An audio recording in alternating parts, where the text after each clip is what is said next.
यहाँ शंकर जी की चोटी से गंगा जमुना निकल रही है और वहाँ इस्माइल अलैहिस्सलाम जिस जगह पर पैरों की एड़ियां रगड़ रहे हैं वहीं पर जिब्राइल अपना पर मार रहे हैं और जमजम का चश्मा जारी हो रहा है। वहीं पर जमजम का चश्मा जारी हो रहा है। यहाँ चोटी है, यहाँ पैर की एड़ी है, जिब्राइल का पर है। मेरे भाइयों, इधर गंगा जल है, इधर जमजम है। देखिए अच्छी, मैं ये नहीं कह रहा हूँ कि बहुत से लोग तो ये समझने लगते हैं कि मैं गंगा को और वो जो है और जमजम को एक कर रहा हूँ। नहीं, मैं हिंदू भाइयों को ये बता रहा हूँ, जिसको तुम गंगा समझ रहे हो वो गंगा का पानी नहीं, वो जमजम के पानी का जिक्र है आपकी किताबों में। हम दोनों को एक नहीं कर रहे हैं। हम ये बताने की कोशिश कर रहे हैं कि जिसको तुम इतनी वो हकीकत में एक अल्लाह की इबादत है, एक अल्लाह की इबादत। आओ इस तरफ, हम उनको ये बताना चाहते हैं कि जिस इस्लाम की तलाश तुम्हें है वो हमारे पास है। आओ, हम तुम्हें वो इस्लाम दे रहे हैं जो तुम्हारी किताबों में मौजूद है, लेकिन तुम पढ़ नहीं पा रहे हो, वहां तक तुम पहुंच नहीं पा रहे हो। ये मेरा मकसद है। मेरा मकसद बराबर करने का नहीं है कि दोनों को बराबर करके ये बता दूं कि ये दोनों एक है। नहीं, हम ये बताना चाहते हैं कि तुम्हारा धर्म भी हमारे मजहब की तस्दीक कर रहा है और लास्ट में आने वाले नबी को आखिरी नबी कह रहा है।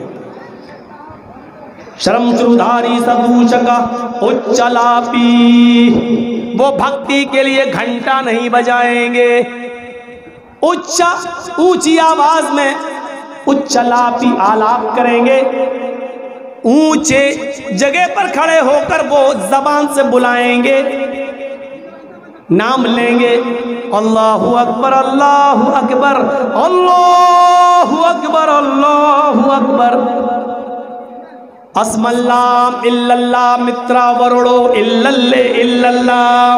अल्लाहु अकबर की बिगड़ी हुई शक्ल, इल्लल्ले मित्रा वरुड़ो इल्लल्ले इल्लल्लाह, अशहदु अल्ला इलाहा इल्लल्लाह की बिगड़ी हुई शक्ल, मुहम्मद रसूल रकबरस, मोहम्मद अल्लाह के सबसे बड़े रसूल होंगे, अशहदु अन्ना मुहम्मद रसूलुल्लाह की बिगड़ी हुई शक्ल। कैसा मंत्र में भी ऐसी मुहम्मद रसूल रकबरस। देख गौर करो। और इसका तर्जुमा भी वेद प्रकाश उपाध्याय हिंदू पंडित कर रहे हैं। क्या कह रहे हैं? मुहम्मद अल्लाह के सबसे बड़े रसूल होंगे। ये लीजिए, इसका तर्जुमा भी उन्होंने ऐसी कहा, रसूल होंगे, यानी मोहम्मद अल्लाह के सबसे बड़े रसूल होंगे। ये देखिए आप ताज्जुब। तो उच्चलापी, ऊंचे स्वर में वो आलाप करेंगे, ऊंची जबान में वो पुकारेंगे, आलाप करेंगे, नियाज़ान देने वाले होंगे। और एक जुमला बड़ा अच्छा, लिंगच्छेदीन, और मोहम्मद के सब साथी, मोहम्मद और उनके सब साथी लिंगच्छेदीन, खतना कराने वाले होंगे, सबके सब खतना कराएंगे। पूरी एक पहचान बता दी, अब क्या रह गया है? सब खतना कराने वाले होंगे, खतना कराएंगे।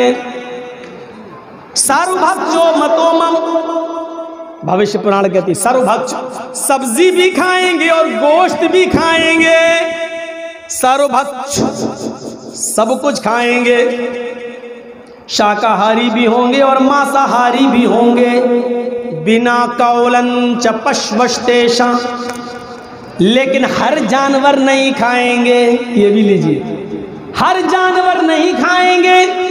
बिना कौलन च पश्वस्तेषा, वो वही जानवर खाएंगे जिस पर कौल पढ़ेंगे, यानी मंत्र पढ़ेंगे, जिस पर मंत्र पढ़ा जाएगा, बिस्मिल्लाही अल्लाहु अकबर, जिस पर मंत्र पढ़ा जाएगा उसी जानवर को वो खाएंगे।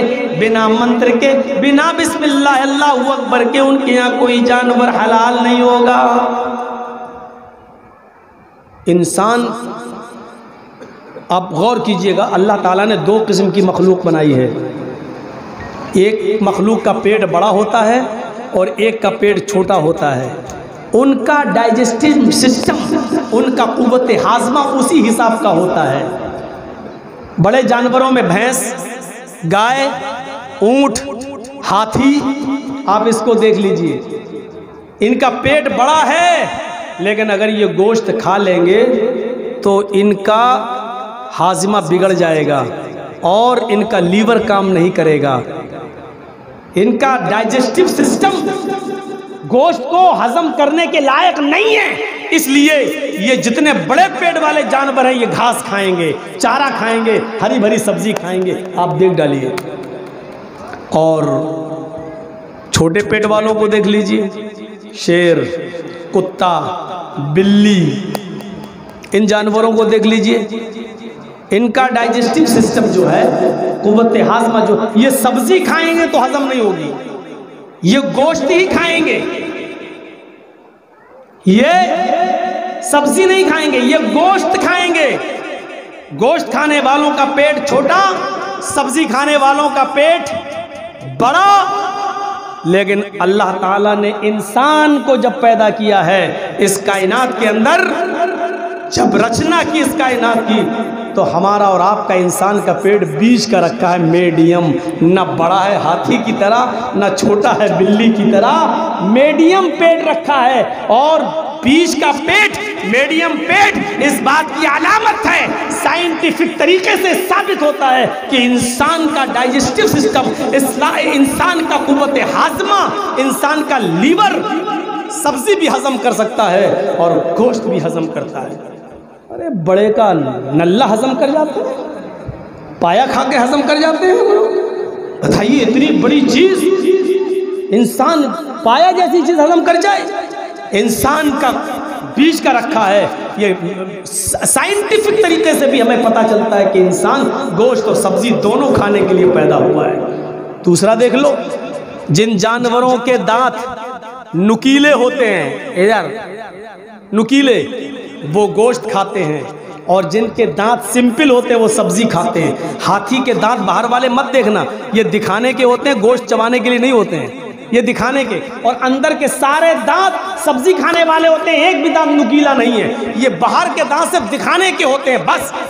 और बकरी देख लो, भेड़ देख लो, दुम्बा देख लो, ऊंट देख लो, गाय देख लो, भैंस देख लो, इनके दांत नुकीले नहीं होते हैं, ये सिर्फ सब्जी खाने के लिए हैं। और जो जानवर गोश्त खाते हैं उनके दांत इधर से सही होते हैं और दाएं बाएं यानी आग इधर इधर नुकीले होते हैं। वो हड्डी तोड़ भी सकते हैं, नोच भी सकते हैं, उस हड्डी को अपने दांतों से तोड़ भी सकते हैं। मेरे भाइयों, ये इस बात की अलामत है कि इनके दांत नुकीले हैं, वो गोश्त खाने के लिए, और जिनके सिंपल है वो सब्जी खाने के लिए पैदा हुए हैं। और अल्लाह ताला ने इंसान के दांत आगे के सिंपल रखे हैं और दाएं बाएं नुकीले रखे हैं। ये इस बात की अलामत है कि इंसान गोश्त खाने के लिए भी पैदा हुआ है और सब्जी खाने के लिए भी पैदा हुआ है। ये साइंटिफिक तरीके से भी साबित होता है। तो हिंदू धर्म की किताब भविष्य पुराण क्या कह रही है? सर्वभक्ष, सब कुछ खाएंगे, गोश्त भी और सब्जी भी, लेकिन हर जानवर नहीं खाएंगे। बिस्मिल्लाह अल्लाहु अकबर कहकर उस जानवर को हलाल करेंगे। और लास्ट में तो सब किस्सा ही ख़त्म कर दिया। लंबी दाढ़ी रखने वाले, दाढ़ी में गांठ न लगाने वाले, बाल कटाने वाले लेकिन चोटी न रखने वाले, अजान देने वाले, खतना कराने वाले और सब कुछ खाने वाले, इनको दुनिया किस नाम से जानेगी? मुस्लिनेओ, मुस्लिनेओ संस्कारा। इनको दुनिया मुस्लिनेओ, मुसलमान के नाम से जानेगी, या मुसलमान तो ही जातयो, इनका शुमार मुसलमान जाति में होगा। ये भी कह दिया गया। लीजिए, मुसलमान तो ही जातियो, इनका शुमार, इनका की गिनती मुसलमान जाति में होगी, यानी मुसलमान नाम से ये पहचाने जाएंगे। मैं समझता हूँ कि इतनी बड़ी भविष्यवाणी के बाद अब कुछ भी कहने की ज़रूरत नहीं है। उनका नाम, ये वो, पूरी एक अलामत और एक पहचान बता दी गई है। आइए ज़रा दूसरी चीज़ की तरफ आते हैं। इस्लाम की बुनियादी चीज़ दूसरी क्या है? नमाज।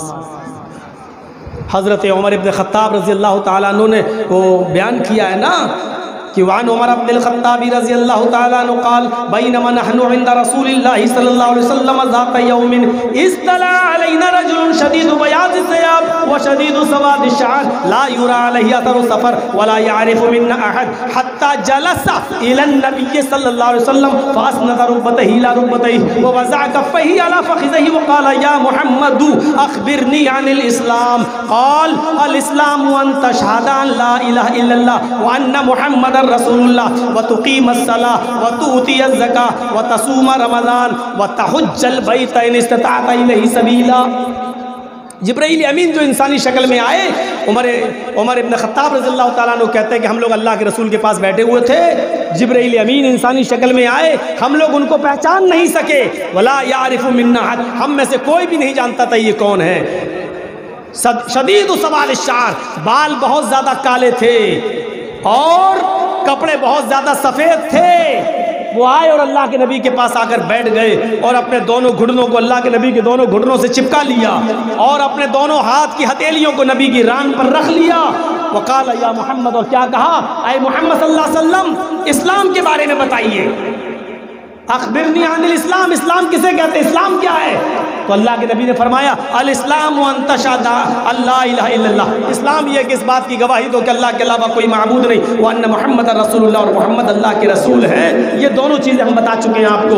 व तुक़ीमस सलाह, और दूसरी चीज़ आपने क्या बताई, नमाज कायम करो। ये नमाज दुनिया में जितने भी पैगंबर आए सबके ऊपर फ़र्ज कर दी गई थी। कुरान कहता है व औहयना इलैहिम बिस्सलाति वज़्ज़काति, अय मोहम्मद सल्लल्लाहु अलैहि वसल्लम आपसे पहले भी जितने नबी आए, जितने पैगंबर आए, हमने उन सब की तरफ नमाज पढ़ने का और ज़कात देने का कि वही की थी। हमने उनको नमाज पढ़ने का हुक्म दिया था, हमने उनको ज़कात देने का हुक्म दिया था।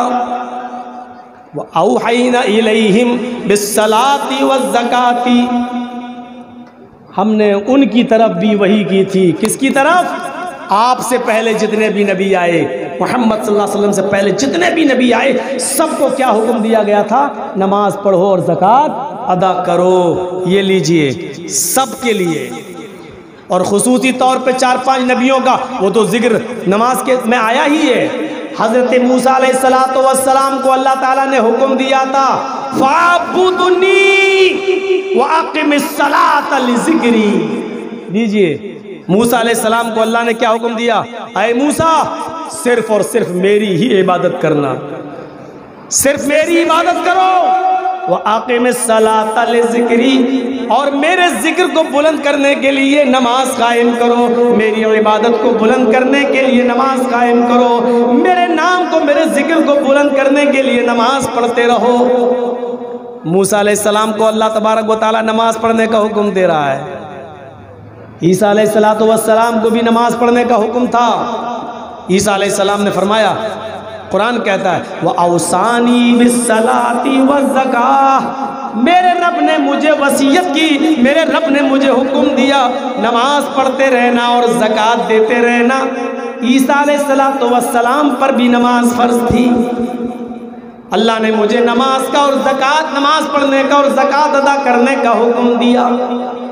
इब्राहीम अलैहिस्सलातु वस्सलाम के ऊपर भी नमाज फ़र्ज थी, बल्कि वो तो यहाँ तक कहा करते थे इन्ना सलाती व नुसुकी व महयाया व ममाती लिल्लाहि रब्बिल आलमीन, इन्ना सलाती व नुसुकी व महयाया व ममाती लिल्लाहि रब्बिल आलमीन। अल्लाह मेरी नमाज, मेरी कुर्बानी, मेरी ज़िंदगी और मेरी मौत, ये सब अल्लाह रब्बुल आलमीन के लिए है।